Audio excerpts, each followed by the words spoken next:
Bonjour à tous. Donc moi je suis Marie-Amélie Saunier. Voilà, j'ai 49 ans, j'habite à Lyon, dans un joli quartier familial sur la colline de Fourvière. Voilà, j'ai effectivement 4 enfants et de 22 ans à 15 ans, et mon aîné qui s'appelle Paul est autiste. Il est autiste de Kanner. Ce qu'on dit autiste infantile précoce, dit de Kanner, c'est-à-dire que c'est un autisme assez profond, assez sévère. Il n'a pas d'autonomie, il n'a pas de langage, il a très peu d'intérêt pour autrui, et il a des intérêts très restreints. Notre quotidien, alors Paul, il est aujourd'hui, maintenant, depuis un petit moment, en internat sur la semaine, mais il est à la maison tous les week-ends et les vacances scolaires. Et vivre avec Paul, je dis souvent que ça peut être un peu un supplice chinois, parce c'est un jeune adulte, voilà, de 22 ans, qui demande une attention permanente. Et souvent, je dis que je ne peux pas rester assise 10 minutes. Il faut toujours que je me lève pour lui courir derrière, pour aller voir ce qu'il fait, parce qu'il se met en danger. Et voilà, il a un comportement qui n'est jamais adapté ni au lieu, ni aux situations. Et il faut toujours se préoccuper de lui. Et il ne peut pas non plus vivre en autonomie, donc il faut toujours s'occuper de lui. Donc notre vie de famille est effectivement très fortement impactée par la présence de Paul et son handicap. Merci Marie-Amélie. Et vous, Cécile ? Du coup, la situation est bien différente pour moi. Moi, je suis atteinte d'un handicap moteur depuis ma naissance. Je suis née prématurée à 6 mois et demi. Donc à l'époque, c'était une grande prématurité. Voilà, j'ai appris à marcher à l'âge de 3 ans. Jusqu'à mes 3 ans, je me déplaçais soit en rampant, donc j'avais des biscottos assez importants, et soit voilà, à 4 pattes. Et puis j'ai appris à marcher grâce à mon grand-père qui m'a en fait construit un petit chariot, comme un chariot pour faire les courses au supermarché, voilà, dans lequel je pouvais mettre mon goûter, mon doudou pour l'école.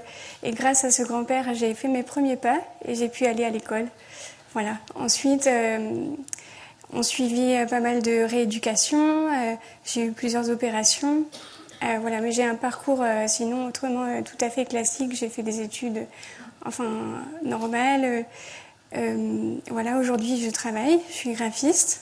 Voilà, j'aime beaucoup créer. J'aime beaucoup lire aussi, inventer, réfléchir, écrire. Et j'habite un studio à Paris. Voilà, une vie. Après, en fait, peut-être que la complexité de ma vie et aussi sa richesse, c'est que je suis atteinte d'un handicap moteur et en même temps, je vis au quotidien dans le monde des valides, donc j'ai un peu un pied dans chaque monde. Et c'est aussi la raison d'être de mon livre, c'est d'essayer de trouver tout ce qui peut nous rapprocher les uns des autres. Voilà. Merci Cécile. Alors on est là pour parler un petit peu de vos livres. Est-ce que vous, Cécile, comment vous avez découvert finalement ce besoin d'écrire, ou peut-être dit différemment, qu'est-ce qui se passerait si vous n'écriviez pas ? Bon, si j'écrivais pas, ma vie continuerait quand même. Mais je pense que je peux dire que je me priverais d'un grand bonheur. J'aime tellement écrire. En fait, pour moi, écrire, c'est surtout écrire sur le handicap, en fait. Quand on écrit, c'est comme si on était face à un bloc de bois. Là encore, je pense à mon grand-père qui faisait beaucoup de sculpture. Et comme si on avait une gouge qui taillait dans le bloc de bois et qui essayait de faire émerger ce qu'il y a de plus beau, de plus profond à l'intérieur de la réalité. Ou alors c'est comme si on faisait aussi un travail de doreur, c'est-à-dire on prend un objet et on le rend beau. Voilà, pour moi c'est ça l'écriture. Alors finalement, comment on arrive à conjuguer dans l'écriture à la fois ce témoignage qui est très intime, mais aussi cette pudeur, cette vérité et intimité ? Ça c'est une grosse question qui n'est pas facile à répondre. J'ai eu beaucoup de combats pour ce livre, pour le livrer, pas pour l'écrire, mais pour le donner. Pour l'écrire, c'était assez facile. Pour le donner, c'est difficile. De permettre au lecteur d'approcher ce qu'il y a de plus profond dans mon cœur, c'est difficile. J'ai réfléchi que quand on écrit, on n'est pas là pour tout déballer. On est là pour faire un cadeau. Et donc, essayer de trouver ce qu'il y a de plus beau. Et surtout, pas forcément ce qu'il y a de plus beau, parce que j'écris aussi des choses qui sont un peu violentes. Le handicap, quand même, c'est violent parfois. Et je voulais pas cacher ce côté violent.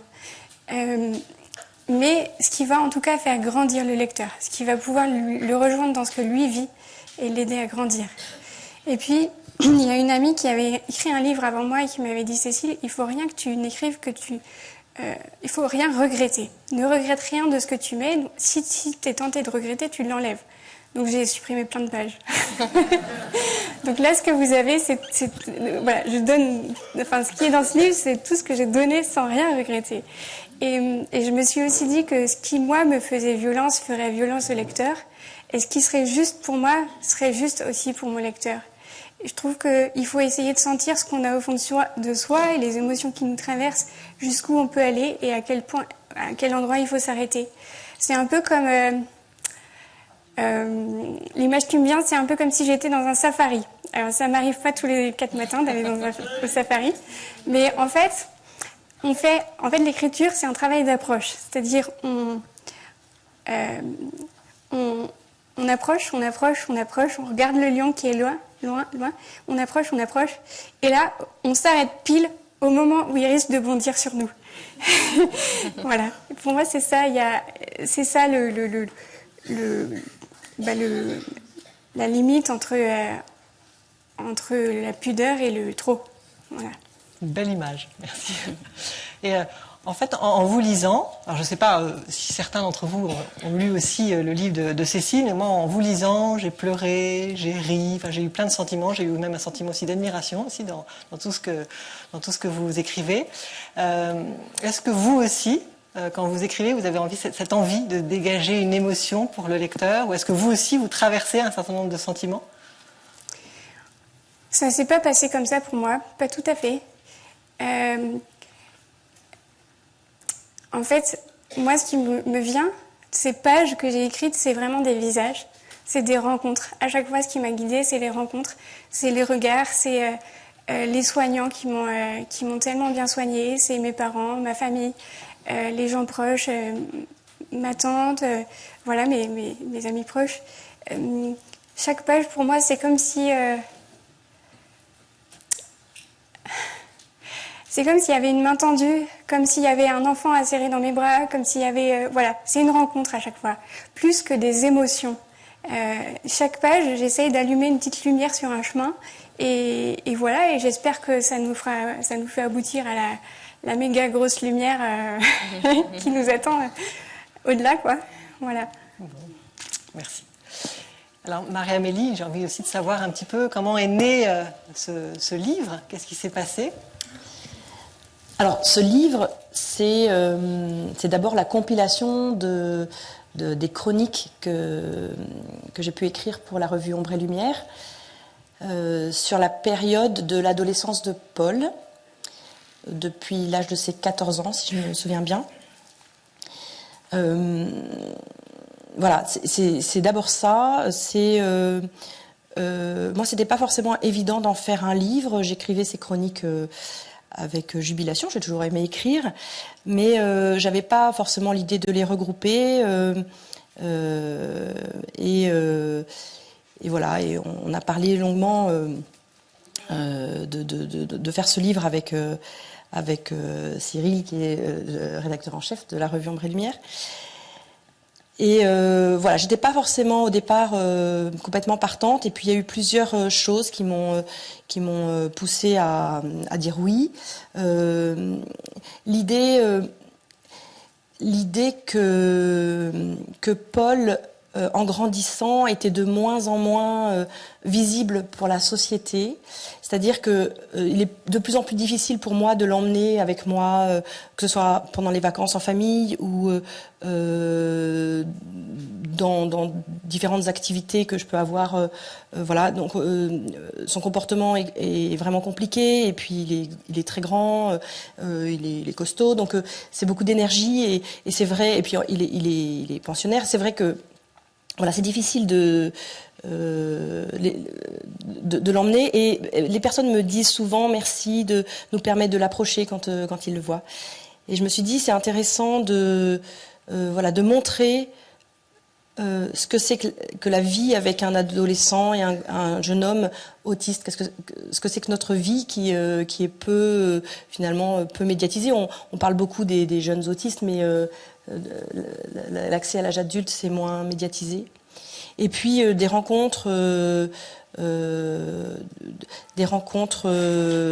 pendant un pèlerinage, une jeune femme par exemple, où j'avais simplement dit que j'avais un fils autiste très handicapé, et qui avait une femme qui avait beaucoup pleuré, une IMG qu'elle avait eue au début de son mariage, et je me suis dit c'est important de témoigner que certes c'est une vie compliquée, c'est une vie difficile qui a bien des obstacles, mais que ce n'est pas que ça, et c'est aussi une vie pleine d'énergie, pleine de joie, pleine de situations extraordinaires.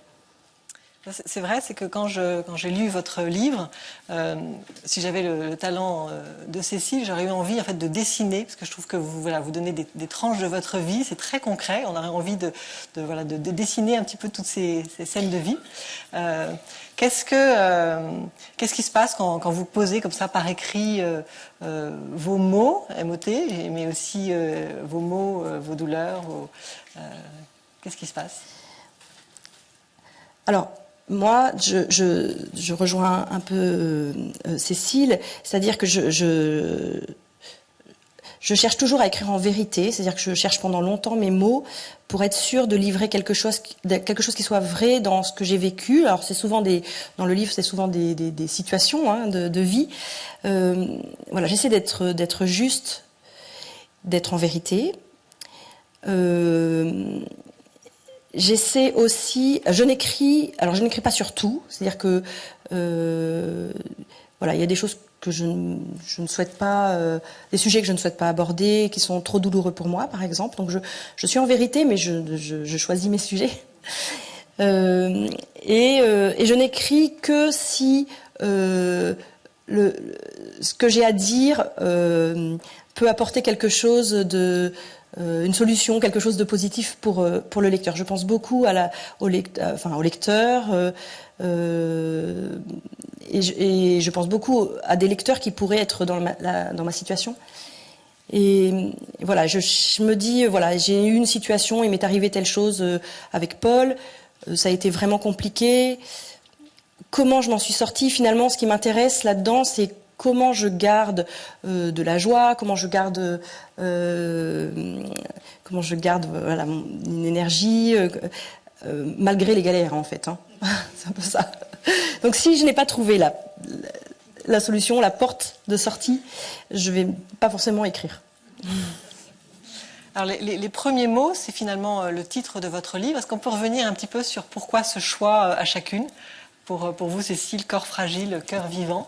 Qu'est-ce que vous vouliez dire avec ces quelques mots? Oui, le choix du titre a été vraiment très difficile. Il y a eu tout un week-end où j'ai mis plusieurs amis au travail. Et le lundi matin, j'ai soumis à l'éditeur une liste où il y avait 3 ou 4 pages de titres à l'enfilade. Et je lui ai dit, maintenant, vous choisissez. Et donc, ils ont choisi celui-là, corps fragile, cœur vivant. J'ai beaucoup de choses à dire sur ce titre. D'abord, j'aime bien son côté bref, parce que je voulais un truc qui soit un peu punchy, coup de poing, parce que pour moi, le handicap, c'est quand même comme un coup de poing. Il y a quelque chose de... voilà, il faut que ça rentre dans le tas. Il y a aussi la dimension complète, le corps et le cœur. Je ne suis pas que un corps, je ne suis pas que un cœur, je suis les deux à la fois. Et surtout, le lien entre fragile et vivant. Parce que, en fait, aujourd'hui, je trouve qu'on a beaucoup tendance à considérer la fragilité comme quelque chose de négatif, quelque chose qui penche un peu du côté de la mort, finalement. Quand on est fragile, qu'on est handicapé, c'est pas cool, quoi. Or, je pense que c'est tout le contraire. Pour moi, la fragilité, elle est vraiment du côté de la vie. Et c'est ça que veux mettre en avant. En fait, c'est bon d'être fragile dans le sens où c'est bon d'avoir besoin des autres. Moi, je fais quotidiennement cette expérience. Avoir besoin de l'autre, c'est bon. Déjà, parce que ça permet à l'autre de nous donner ce qu'il a de meilleur. Et parce que moi, ça me met en relation, en fait. Voilà un petit exemple très concret et tout simple qui m'est arrivé il y a je sais pas, peut-être quelques mois. Une jeune fille à la sortie de la messe que je connaissais ni d'Ève ni d'Adam, qui est venue à ma rencontre, qui voyait que j'avais une canne et puis j'étais vraiment très fatiguée ce jour-là. Elle était belle, cette jeune fille, vraiment très belle. Et elle m'a fait un magnifique sourire et elle m'a dit « Mais est-ce que vous voulez que je vous aide à rentrer chez vous ?» Elle devait avoir quelques années de moins que moi. Donc, bon. Et en fait, elle était tellement belle et elle avait l'air tellement sympa que je lui ai dit « Bah, ok. » Et du coup, on a fait tout un petit bout de chemin ensemble. Et on est devenus très amis parce qu'elle travaille aussi dans le milieu de la communication, elle travaille dans le vin. Voilà, on est devenus très amis comme ça. Et donc, je la remercie d'avoir fait ce premier pas. Je pense j'aurais pu lui dire, écoutez, vous êtes à peine plus jeune que moi, ça va, je suis pas une vieille dame, j'ai pas besoin de vous. Heureusement que je l'ai pas fait. Voilà, c'est ça mon corps fragile et mon cœur vivant. Merci. Et vous, Marie-Amélie, on n'est pas à l'abri d'un bonheur. Alors moi j'adore ce titre, c'est pas moi qui l'ai trouvé, mais j'aime beaucoup ce titre, évidemment parce que il est plein d'humour, parce que si je résume ma vie, ça serait plutôt de dire on n'est pas à l'abri d'une tuile. Voilà. Et donc voilà, j'aime bien l'idée de cette pirouette, qui est finalement la gymnastique que l'on fait tous les jours quand on est confronté à des difficultés et qu'on essaie justement de trouver de la joie dans notre vie et de transmettre des choses belles autour de nous, on est obligé de faire cette pirouette. Et donc j'aime beaucoup ce titre qui reflète assez bien les différentes chroniques qui sont dans le livre. Alors, dans vos livres, chacune, vous parlez bien sûr de la fragilité, mais de la fragilité comme un chemin qui vous a rendu souvent plus humaine, en tout cas c'est un peu les mots que vous utilisez, ou plus réceptive en tout cas à la vie telle qu'elle est présente. Alors j'ai envie de vous citer Marie-Amélie, quand vous dites « Je ne suis plus comme avant, je suis fragilisée, mais humblement et patiemment, avec l'aide de Dieu et des bonnes volontés, n'ai-je pas grandi en humanité ?» Puis à un autre moment, vous dites « Cette peine m'invite à revenir à l'essentiel. Renoncer à faire et à s'agiter, disposer son cœur à rendre grâce pour toute chose malgré les difficultés quotidiennes. » Comment on arrive à pouvoir dire des choses comme ça? Racontez-nous un petit peu ce chemin d'humanité. C'est vrai que c'est un chemin qui est long et pas simple. C'est un chemin forcé pour moi. Que je n'ai pas fait sans colère et sans râler, parce que je suis une grande râleuse. Mais c'est un chemin qui a pu se faire par des rencontres, par aussi l'attention en fait que j'ai voulu avoir avec mon fils, tous les périodes de questionnement que j'ai pu avoir autour de son handicap, et surtout son impossibilité de communiquer, son impossibilité de comprendre les mots, de comprendre son environnement. Tout ça ne peut pas me laisser indifférente en fait, et m'a énormément perturbée, je dirais, et je me suis posé vraiment beaucoup de questions. Et c'est vrai que l'écriture m'a permis aussi de poser les mots, de réfléchir à cette situation particulière. Et j'ai pu faire ce chemin main dans la main avec Paul, je pense. Merci. Et vous, Cécile, si je vous lis, c'est « Je m'aperçois à ce moment-là que les limites de mon corps deviennent le lieu d'une conversion. Au lieu d'une contrainte, elles m'apparaissent après coup comme un bienfait. Ne sont-elles pas un garde-fou contre la tentation de la maîtrise ? À la faveur de ma fatigue, je découvre peu à peu le sens de la mesure. J'apprends à accorder ma volonté au temps qui passe. Comme si les aléas du quotidien m'offraient 1000 occasions de me dessaisir de moi-même pour contempler le réel qui m'est donné aujourd'hui et maintenant. Quelle est la place de l'écriture pour faire ce chemin incroyable ? En fait, déjà, je voudrais revenir sur ce que vous disiez, Marie-Amélie, sur la colère, parce que je trouve que c'est important d'en parler. C'est vrai, le handicap, ça met en colère sans arrêt. Moi, j'ai l'impression que je me cogne. Souvent, je me dis, mais pourquoi c'est pas limpide, c'est pas un chemin limpide. Et c'est, quand je dis que c'est le lieu d'une conversion, c'est-à-dire que moi, plusieurs fois par jour, je vais me cogner au fond du puits, être énervée, agacée, et tac, et plonger, et taper du pied et remonter. Voilà. Et en fait, la conversion, moi, je suis pas Saint Paul. C'est-à-dire que je me suis pas convertie d'un seul coup, boum, et puis voilà, ça y est, maintenant, l'éternité, elle est devant moi et c'est trop cool. Et ben non, en fait, c'est tous les jours, un petit peu, et j'espère que, en fait, à chaque fois, je touche le fond du puits, puis je remonte un tout petit peu plus haut, et un tout petit peu plus haut, et un tout petit peu plus haut. Et au final, il y a quand même un chemin de lumière qui se fait. Mais c'est progressif. Le tout, c'est de pas se décourager, de demander pardon quand on s'énerve, c'est pas toujours facile, et puis de s'appuyer sur les autres aussi. Voilà. Après, le lien avec l'écriture, pour moi, c'est le temps, la dimension du temps. Quand on écrit, on prend son temps. Et pour se convertir, ça prend du temps aussi. Et pour accepter le handicap, ça prend aussi beaucoup de temps et il faut l'accepter. On ne peut pas accepter le handicap tout d'un coup comme ça. C'est toute la vie. Et enfin, je pense que Marie-Amélie, vous pourriez dire la même chose. On se coltine le handicap au quotidien et c'est ça qui nous transforme. Voilà. Et est-ce que vous voyez dans vos familles ce chemin d'humanité possible pour vos enfants, Marie-Amélie, Ce qui est sûr, c'est que je vois mes enfants qui sont des grands ados maintenant avoir par exemple un rapport avec les personnes handicapées que j'étais incapable d'avoir à leur âge. Là, on rentre de Lourdes, où on était pour les 50 ans de Foi et Lumière.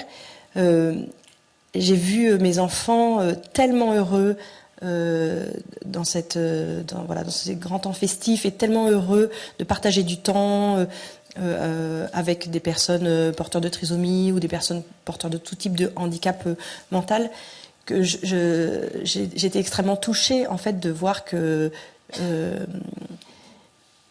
la vie avec leurs frères leur avait ouvert en fait cette dimension que moi je n'avais pas du tout évidemment à leur âge, puisque à leur âge je n'avais jamais côtoyé de personnes porteuses de handicap mental en fait. Et donc voilà, c'est un beau fruit quand même. Voilà. Et comment vos enfants expriment tout ça? Est-ce que aussi passe par l'écrit? Non, pas forcément par l'écrit. Alors, j'ai dans le livre, ma fille Philippine donne son témoignage, mais voilà, qui a été fait à l'occasion d'un interview et réécrit. Mais non, il passe pas forcément par l'écrit, mais c'est des choses qu'on partage beaucoup, enfin, qu'on partage en famille. Voilà, leur sensibilité au handicap peut aussi se révéler à travers des colères, c'est-à-dire devant l'injustice en fait de certaines situations de personnes handicapées. Voilà, je vois encore ma fille sermonnant une dame à la paroisse qui avait mal accueilli son frère. En fait, Paul, il crie beaucoup pendant la messe, quand il rentre dans une église, et ça résonne, alors il crie beaucoup. Et il y avait une dame qui avait fait une réflexion, voilà, parce qu'elle voyait ce grand garçon crier. Et ma fille avait été la voir à la sortie de la messe, elle lui avait dit Madame, je n'ai pas vraiment apprécié la façon dont vous avez parlé de mon frère. Et je me suis dit, oh là là, elle est bien courageuse, mais elle m'avait dit voilà, j'ai besoin qu'il y ait une justice en fait pour lui. Donc voilà, c'est des cadeaux pour moi de voir que mes enfants ont cette sensibilité et voilà, et cette proximité avec leur frère, bien sûr. Et vous avez d'autres exemples comme ça où votre Paul fait faire un chemin d'humanité à des personnes? Paul, voilà, quand les personnes rencontrent Paul, il reste jamais indifférent. C'est toujours extrêmement perturbant en fait pour les gens de rencontrer Paul qui non seulement ne parle pas, mais ne comprend pas le langage et qui semble avoir un comportement qui n'est jamais adapté.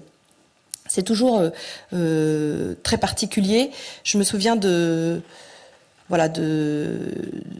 femme qui m'avait abordée de façon très furtive, en me disant je vous admire beaucoup, de devoir vous occuper de votre fils. Elle m'avait dit ma mère avait un enfant comme le vôtre. Alors je lui dis c'est votre frère ou votre sœur? Et hop, elle est partie. Alors je me suis dit, qu'est-ce que ça cache comme difficulté, voilà, comme histoire en fait. Et puis des personnes peuvent avoir du mal aussi à s'approcher de Paul voilà, il ne laisse jamais indifférent. Mais je n'en veux jamais aux personnes d'avoir des difficultés à rentrer en relation avec lui, parce que d'abord c'est très impressionnant et puis moi j'aurais été bien incapable de le faire également à leur place si j'avais pas eu cette possibilité d'avoir un enfant comme ça avec ce type de handicap. Voilà. Mais j'ai souvent le témoignage quand même de personnes qui me remercient de leur permettre d'approcher Paul et j'ai des gens qui me disent votre fils est un prophète aussi, parce que il est tellement il nous demande d'aller vers lui, il nous demande de faire attention à lui, il nous demande de prendre le temps, et c'est vrai que c'est pas forcément des attitudes naturelles qu'on peut, ou en tout cas facile à avoir, et ça nous apporte aussi beaucoup personnellement et pour l'ensemble de la société. Merci. Dans votre livre, Cécile, vous parlez un peu de votre fratrie, de vos nombreuses sœurs. Vous parlez un petit peu du sentiment peut-être de jalousie qu'il y a pu y avoir chez vous, peut-être chez vos sœurs, je ne sais pas, mais aussi le fait que vous pensez que vous pouvez être, ce qui est d'ailleurs assez beau, enfin même très beau, vecteur d'unité pour la famille. Est-ce que vous nous expliqueriez un petit peu ce que ça veut dire? Alors la jalousie, oui, je l'ai en effet, j'ai beaucoup connu ça. Je raconte un épisode qui me revient souvent en mémoire d'un jour où ma sœur avait été invitée en soirée et où maman elle lui avait cousu une magnifique robe, et pour ajuster les ourlets, elle était montée sur la table et elle tournait. Et moi, j'ai regardé ça et je me disais, en fait, moi, ça, ce sera jamais pour moi. Voilà. Et cette jalousie, je l'ai longtemps portée, jusqu'au jour où il y a un de mes amis qui m'a dit « Mais Cécile, en fait, être jaloux, ça fait partie de la vie, c'est un sentiment, tu peux rien... ça vient. Après, là où tu peux travailler, c'est sur comment... qu'est-ce que tu en fais de ce sentiment? Est-ce que tu te laisses manger par lui, ou est-ce que tu le transformes pour dialoguer, pour avancer. Et ça m'a vraiment ouvert des pistes. Alors je ne dis pas que la jalousie a complètement disparu de ma vie, mais j'arrive un peu mieux à la gérer. Et après, pour la fratrie en général, moi j'adore vraiment chacune de mes sœurs. On est donc 6 filles, donc j'ai 5 sœurs. Je suis la seconde. Et voilà, grâce à elle, j'ai vraiment vécu des trucs super. On a fait une qui m'a emmenée en voyage. En fait, parfois, je ne l'ai pas dit au début, mais j'aurais dû. En fait, au quotidien, je marche avec une canne. Et de temps en temps, j'ai besoin d'un fauteuil roulant quand les distances sont trop longues. Parce que j'ai très mal au dos. Voilà. Et en fait, mes sœurs, elles ont peur de rien. Donc, elles me disent toujours, mais Cécile, si tu as besoin d'un fauteuil, mais nous, on est là, on le fait avec toi, quoi.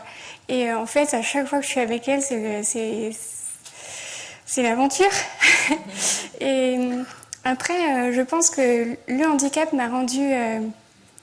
alors, j'en ai jamais vraiment parlé avec elles, donc c'est mon point de vue. Je sais pas comment je veux pas parler à leur place. Voilà, mais de mon point de vue, je pense que le handicap me rend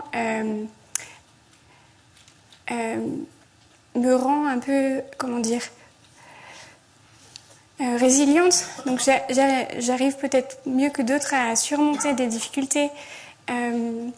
Et puis je sais ce que c'est que de l'intérieur, je sais ce que c'est que d'être seule donc je pense que j'ai un cœur à l'écoute. Et les deux conjugués, ça fait que dans ma famille, je suis quand même quelqu'un qui écoute beaucoup et qui aide mes sœurs quand elles ont une difficulté à franchir. Je suis là pour elles. Enfin, j'essaye de les aider. Voilà. Donc ouais, je suis un peu la plaque tournante. Et ça, c'est vrai que c'est beau. Vecteur d'unité. Voilà. Mais je pense que elles m'apprennent l'audace. Ce que je trouve très beau aussi dans votre livre, c'est que vous dites qu'il n'y a rien qui vous rend plus heureuse que de voir vos sœurs construire leur vie. Oui. Je trouve que c'est un beau message pour tous les frères et sœurs de construire sa vie. Qu'est-ce que vous auriez envie de dire finalement à toutes les personnes qui sont là, tous les frères et sœurs? En fait, c'est vrai qu'elles m'ont jamais dit « Ah, ma pauvre Cécile, ah, t'es pas comme nous, ah, je sais pas quoi ». Non, elles ont toujours cru et elles continuent de croire que le bonheur, il est possible pour moi, même si mon bonheur, il est différent du leur. Elles ont des familles nombreuses, moi, c'est pas encore mon cas. Peut-être qu'un jour, j'aurai des enfants, mais j'en sais rien du tout. Mais elles m'ont jamais barré la route, elles m'ont jamais mise dans la case de la personne handicapée qui pourra jamais rien construire. Elles s'adaptent à qui je suis et elles m'aident à voir plus loin. Et donc ça, mais je leur dis 1000 fois merci, quoi. Et ça enfin voilà, je me réjouis vraiment beaucoup aussi de qui elles sont aujourd'hui, parce que tout leur bonheur familial rejaillit aussi sur moi. C'est quand même cool d'avoir 5 sœurs chez qui je peux aller pour toutes les vacances. Ça me fait 5 lieux de vacances différents. C'est quand même génial, quoi. Donc voilà, merci mon Dieu. Je sais pas comment c'est dans les autres familles, mais chez moi, c'est quand même très beau. Et ben chez vous, Marie-Amélie, c'est comment les frères et sœurs construisent leur vie? Les frères et sœurs de Paul. Ou les vôtres, peut-être. Alors, ils construisent leur... Moi, on m'a souvent dit, tu verras, les frères et sœurs, ils veulent tous faire des études d'éducateurs spécialisés. Alors, c'est vrai que c'est un sujet que j'ai jamais trop osé aborder avec eux. J'ai pas voulu les influencer ni dans un sens ni dans un autre. Là-dessus, je les laisse assez libres de choisir leur voie. Et en l'occurrence, il n'y a qu'une sœur de Paul qui fait ses études, qui est en études supérieures aujourd'hui, mais elle n'a pas du tout choisi une voie d'éducateur spécialisé. Même si elle ne se cache pas que, elle ne cache pas que la fragilité, le handicap est un souci pour elle, et j'imagine bien que dans leur vie future d'adultes, ils auront chacun un regard particulier sur les personnes qui les entourent et les personnes, en tout cas touchées par le handicap, c'est certain. Ils ne pourront jamais, je pense, être indifférents à une situation de fragilité autour d'eux, même si leur métier n'est pas directement lié au handicap.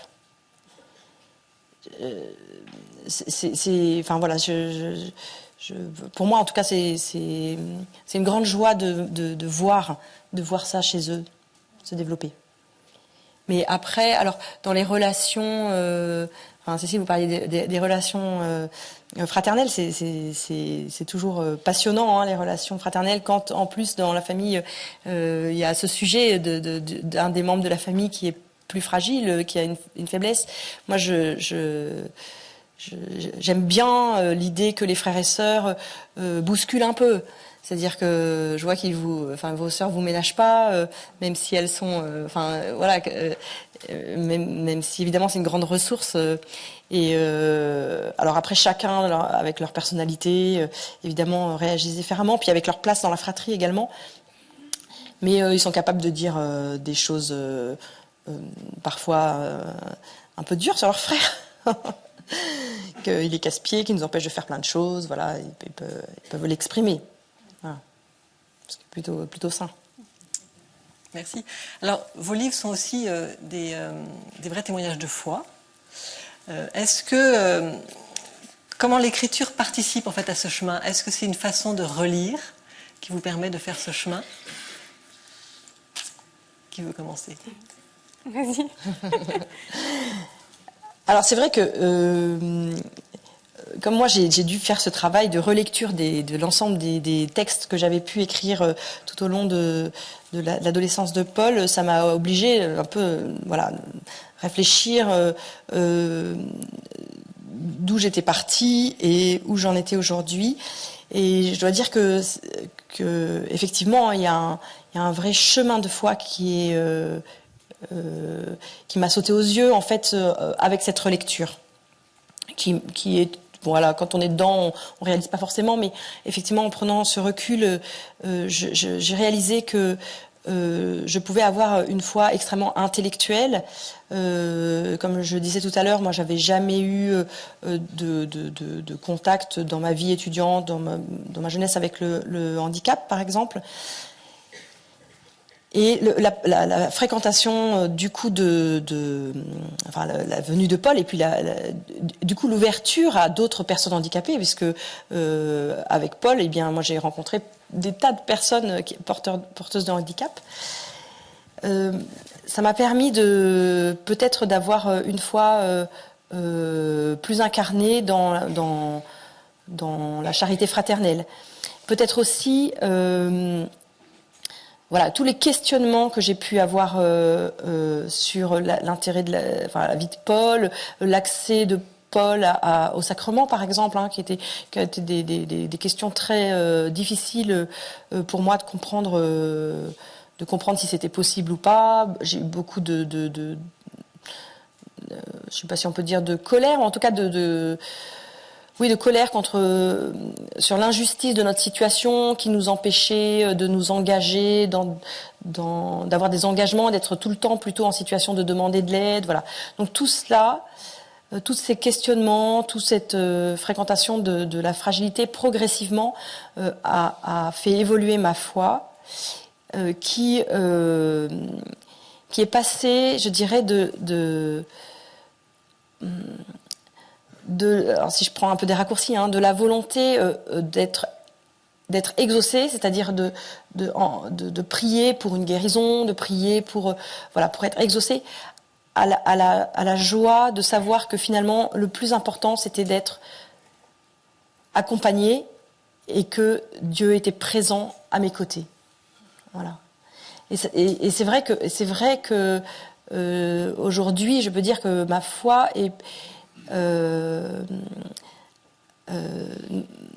m'apporte beaucoup de joie parce que je sais que je ne suis pas abandonnée et que Dieu est à mes côtés. Merci. Cécile, pour vous, est-ce que vous avez découvert, grâce à cette relecture et à cet écrit, des choses que vous n'auriez pas découvert autrement dans ce chemin de foi? Non. Enfin, je pense que tout était déjà au fond de moi. Non, par contre, le chemin de foi, moi, je l'ai fait vraiment, au moment où j'ai dû... Déjà, au moment où les éditions de l'Emmanuel m'ont proposé d'écrire ce livre, j'étais un peu incrédule. Déjà, au moment où Cyril Douillet m'a proposé d'écrire les chroniques sur Ombre et Lumière, j'étais déjà un peu incrédule. Donc, premier saut dans la foi, de me dire, bon, on me demande, c'est un homme très intelligent, donc il n'y a pas de raison qu'il me demande un truc stupide. Donc, allez, on y va. Bon, premier pas. Ensuite, pour ce livre, pareil, les éditeurs de l'Emmanuel, ils prendraient pas le risque. Franchement, je me suis dit, allez, hop, je saute. et ensuite, super, j'écris tout ça comme un paquebot qui fond la mer, magnifique et tout. En quelques semaines, c'était bon. Mais après, au moment de donner ce livre, au moment où il a dû partir à l'imprimeur, là, c'était horrible. J'ai cru que j'allais jamais survivre. C'était vraiment un vrai chemin de croix, mais vraiment. Donc j'ai appelé au secours quelques personnes en disant mais est-ce que vraiment est-ce que c'est pas moi qui suis en train de me mettre en avant? Est-ce que c'est vraiment le bon Dieu qui me le demande? Est-ce que vraiment les gens ils ont besoin d'entendre ça? Est-ce que enfin bon bref, j'étais pleine de doutes. Donc heureusement qu'il y avait mes amis proches qui ont été là pour me dire mais si Cécile, allez vas-y. Donc là encore une fois, j'ai sauté. Et à chaque fois que je fais une intervention comme ça, je saute parce que je me dis toujours mais en fait qu'est-ce que j'ai de plus que les autres quoi? Ceux qui sont dans la salle, ils traversent aussi des choses très difficiles et pourquoi moi plus qu'un autre? Bon, j'ai pas du tout la réponse à cette question, mais en tout cas je saute. Et donc ce livre en fait il me fait faire des pas, des oui, et à chaque fois je vois que c'est pour du bien. Et que voilà, ça rejoint des personnes et moi ça me fait avancer aussi, ça me fait grandir, ça voilà, bon, mais le chemin n'est pas terminé. Voilà. Et dans ce chemin de foi, vous parlez toutes les deux dans votre livre de guérison, et vous en avez parlé tout à l'heure. Cécile, avec cette idée que vous aimeriez bien que quand les gens prient, ils y croient vraiment. Et puis Marie-Amélie, c'est vos enfants qui disent on aimerait bien la guérison, je ne sais pas, on n'a pas envie que Paul change. Qu'est-ce que vous auriez envie de dire à toutes les personnes qui sont là sur la question de la guérison? Peut-être qu'elles demandent aussi la guérison. Qu'est-ce que vous auriez envie de leur dire? Moi, je veux bien répondre parce que ça m'a fait un peu réagir quand vous disiez que ce qui était important pour vous, c'était que Dieu était là. En fait, moi, je continue de prier pour ma guérison. Et je continue de prier pour la guérison des gens qui me sont proches, qui m'entourent. Et je ne crois pas que c'est en vain. Moi, en fait, je me dis que ce que je vois, c'est que j'ai envie d'être guérie. J'ai envie d'être guérie, j'ai envie d'être guérie. Ok. Mais en fait, l'important, c'est aussi tout le chemin que Dieu fait à travers moi et à travers ce désir. Et l'important, c'est de garder le désir bien vivant. En fait, c'est comme cette histoire de guérison, c'est une histoire d'amour, enfin, je trouve. On voit le but à atteindre, on a envie d'être aimé, on a envie d'aimer. On n'y arrive pas, on bloque. Mais en même temps, il y a tout un chemin qui se fait en nous. Un chemin de... En fait, on est en lien. On est en lien avec Dieu et c'est ça qui est important. Voilà, il faut surtout pas lâcher et se dire bah tant pis, de toute façon j'y crois plus. Enfin surtout pas. Ça arrive. Enfin je veux dire moi ça m'arrive, mais je trouve qu'il faut vite raccrocher le wagon en se disant bah non, allez, il faut continuer d'y croire. Parce qu'en fait, le désir c'est comme un fer rouge. Il faut qu'il soit bien bouillant pour qu'il arrive à prendre une belle forme, quoi. Pour que, voilà, enfin, je sais pas comment dire, c'est ça, quoi. Voilà. C'est vrai que dans votre livre, Cécile, sur ce que vous dites sur la guérison, moi, ça m'a beaucoup touchée parce que je me suis dit, oulala, voilà une personne qui a une grande foi. Et voilà, ça m'a touchée. Le sujet de la guérison, alors là, je parle de la guérison de Paul. C'est vrai que je raconte souvent, hein, j'ai cette histoire assez drôle. On partait avec les enfants à Lourdes, donc je conduisais la voiture, j'avais tous les enfants dans la voiture, et les enfants me disent, ils étaient plus petits, et me disent maman, on va demander la guérison de Paul à Lourdes. Et puis j'étais bien embêtée avec cette question-là, et je leur réponds, vous êtes vraiment sûrs, hein? Vous voulez demander la guérison de Paul. Donc si on revient de Lourdes, on se projette, hein, Paul est guéri. Donc vite, il faut que j'aille l'inscrire au lycée. Il faut qu'il rattrape les cours parce qu'il va avoir le bac de français là, et il va falloir vraiment, ça va être compliqué pour lui. Enfin, ça va être compliqué, non, il sera guéri, mais il va falloir qu'il s'y mette pour son bac. Et là, j'ai senti les enfants, voilà, pas très sur deux, puis ils m'ont dit ah non, on peut pas lui faire ça. On peut pas lui faire ce coup-là quand même. Le bac de français à la fin de l'année là, mais c'est trop vite, c'est trop rapide. Je dis oui, mais s'il se met à parler, s'il est guéri, il va avoir passé son bac. Donc ah non. Alors enfin, il voulait bien qu'il soit guéri, mais qu'il passe pas son bac. Enfin voilà. Et donc je leur ai dit voilà, c'est peut-être que peut-être qu'on peut demander à la Sainte Vierge pas forcément complètement sa guérison. Peut-être qu'on peut lui demander voilà, Paul est sujet à des crises d'épilepsie. Peut-être qu'on peut lui demander que ces crises d'épilepsie ne soient pas trop importantes. On peut lui demander que sur sa route, il y ait des personnes pour l'aider, pour l'aimer. On peut demander que l'année se passe bien, qu'il n'y ait pas d'hospitalisation, qu'il n'y ait pas de difficultés majeures pour lui et pour nous tous. Et on peut lui demander l'unité de la famille. Il y a plein de choses à demander à la Sainte Vierge. Je dis pas qu'il faut pas demander la guérison, mais c'est vrai que dans un cas de handicap mental lourd, comme Paul, son langage, ça me semble tellement, un écart tellement important que presque pas souhaitable, j'ose même pas le dire, mais. Oui, en fait, Marie-Amélie, je suis d'accord avec vous. C'est-à-dire que il faut aussi. Moi, de toute façon, je suis quelqu'un de complexe. Je le sais. Donc, je peux à la fois souhaiter ma guérison et en même temps me dire, mais attends Cécile, en fait comme t'es, c'est déjà très bien. Enfin, et comme Paul est, heureusement qu'il est comme ça et qu'il n'est pas autrement, parce qu'avec ce qu'il est, il dit quelque chose de l'amour, quoi. Donc on peut souhaiter être guéri et en même temps se dire, bah oui, mais Dieu il passe à travers moi, à travers ce que je suis aujourd'hui, quoi. Et puis je rajoute peut-être quelque chose, c'est que Paul il ne souffre pas. Paul, il ne souffre pas. Paul, il a une espèce de tonicité joyeuse. Il est plutôt d'un caractère très gai et il ne souffre pas. Je ne dirais pas la même chose si Paul souffrait de son handicap. En effet, je pense que la question, pour moi, c'est ça qui motive mon truc. C'est que la souffrance, c'est ça qui est le plus difficile. Après, moi, il y a une chose que je souhaite rajouter sur la guérison, c'est que je suis très, très énervée contre les personnes qui me disent « Mais Cécile, ce qui compte, c'est la guérison du cœur. » En fait, c'est bien gentil, mais moi, c'est mon corps qui est abîmé. Donc, ce que je voudrais, c'est qu'on croie avec moi jusqu'au bout à la guérison de mon corps. Et ça demande vachement d'audace et peut-être encore plus de foi de croire à la guérison du corps, parce que c'est physique, que ça se voit, que de croire à la guérison du cœur, où c'est un petit peu à l'intérieur, là, et personne ne voit rien, et personne n'est témoin, et voilà. Et donc, zut, quoi, on est incarné, et il faut y aller jusqu'au bout, quoi. Voilà. Bon, on va demander cette guérison.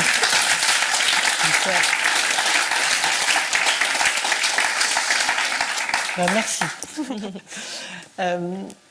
Alors, je sais que l'une et l'autre avaient lu le livre de l'autre. Oui, bien sûr. Est-ce que vous voulez bien nous partager, et partager en fait à toutes les personnes qui sont là, un passage du livre de l'autre qui vous a particulièrement touché, et puis nous dire en fait aussi pourquoi, une fois qu'il est lu, pourquoi vous l'avez choisi. Qui veut commencer? Je commence. Vas-y. Ouais. Alors moi j'ai choisi un passage qui est page 66 dans le texte qui s'appelle « Sans regret ». Alors, je voudrais plutôt aider à réfléchir à la notion de manque. En effet, le handicap ne condamne pas à un rien, tandis que d'autres auraient tout. Quand je ne peux pas faire de ski à la montagne, je ne tombe pas pour autant dans le néant. Je crois profondément qu'un manque cache toujours un plein et que, à la place qui est la mienne, je continue d'être. Je garde en moi intacte la capacité de savourer le moment présent. Et ce n'est pas forcément moins bien, c'est simplement ma place à moi. C'est vrai, cette conversion se fait parfois au prix d'un arrachement, mais il est souvent de courte durée et je regrette assez rarement ce que je ne peux pas faire. Je ne voyage pas au bout du monde, je fais le tour du globe en lisant. Je ne pratique pas de sport en salle, je profite d'un après-midi tranquille à la maison. Je pense avoir ainsi développé, en une mystérieuse alchimie, une certaine qualité de contemplation et de rêverie qui n'aurait sans doute pas eu le loisir de se déployer autrement. Si mon handicap reste une souffrance au niveau de l'être, il n'en est pas une au niveau du faire ou rarement. S'il est vrai que je vis la réalité autrement, il est vrai aussi que je la vis pleinement. Alors, j'aime beaucoup ce passage parce que j'aime beaucoup, Cécile, votre posture face à la vie. Et je trouve que vous abordez entre les lignes le sujet de la comparaison. Et c'est un vrai sujet dans le handicap, le sujet de la comparaison avec les personnes valides. Et moi, c'est un sujet qui me touche parce que c'est la comparaison avec des familles qui ont moins de difficultés. Et le sujet de la comparaison peut amener le sujet de la jalousie aussi, voilà. Et donc le manque, comparé à ceux qui n'ont pas ce manque, peut effectivement faire souffrir. Et je trouve que vous donnez un chemin pour que la vie ne soit pas vécue, sous cette comparaison, mais bien au contraire vécue pleinement dans ce que l'on est, dans ce que on est en famille ou que l'on est soi-même, et qu'il y a tellement de belles choses à découvrir que ce serait dommage d'en rester à la comparaison. Merci Marie. Merci. Merci Cécile. Merci vraiment à toutes les deux, surtout. Je crois qu'on peut. J'espère que vous le lirez